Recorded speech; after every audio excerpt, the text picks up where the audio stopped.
আসি বলে কাঁচি চলে গেল, বুঝলেন কিনা?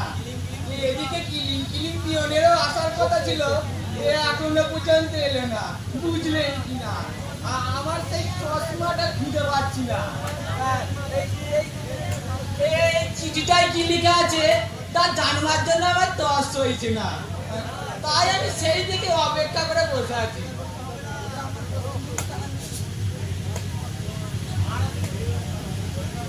আর অপেক্ষা করতে হবে না, আমি এসে গেছি। এসো এসো এসো এসো, এই নাও চিঠিটা, পড়ো কি লেখা আছে।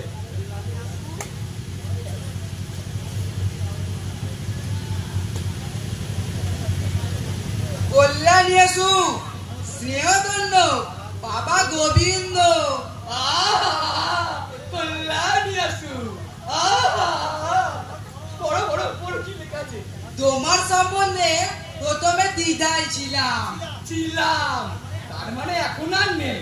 বাবা বাবা বাবা বাবা, পড়ো পড়ো পড়ো কি লেখা আছে। প্রথমে ভাবলাম দোষ বেড়ে। দোষ বেড়াতে কি হয়েছে? আমি কি একেবারে ধরে গেছি নাকি? কি বলা বিয়ন ভাইয়া? সে তো বটে, পয়সা কি হয়েছে? সে তো ঠিক। হ্যাঁ হ্যাঁ, পড়ো পড়ো পড়ো কি লেখা আছে পড়ো। তার উপরে তোমার একটা ছেলে রয়েছে, তাই আপত্তি ছিল। দূর মশাই, ওটা ছেলে কোথায়? ওটা তো আমার নাতি, শোনেও না ঠিক করে। সে তো বটে, যা ভুল করার আমি করেছি, উদর পিন্ডি ভূতর ঘাড়ে চাপিয়েছি। কি হলো গো? কি বিড়বিড় করছো? চিঠিটা পড়ো। হ্যাঁ হ্যাঁ, পড়ি পড়ি।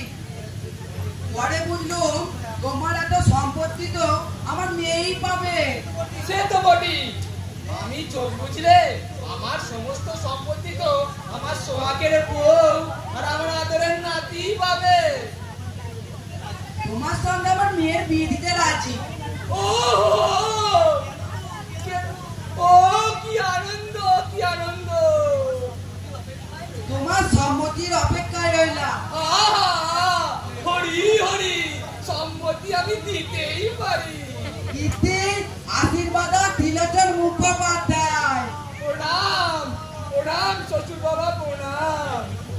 হে প্রিয় মায়া, আমার ময়নে একটা চিঠি লিখে দিস, আমার সম্মতির কথাটা জানিয়ে দিন। আপনি লিখুন। বুঝলেন কিনা? আমার সেই চশমাটা খুঁজে পাচ্ছি না। ঠিক আছে, আসি। আর ঘিও বিক্রি হল না, একটা জলও পেলাম না। চলো চলো বাড়ির ভিতরে চলো, একদম জল দেবো, চলো।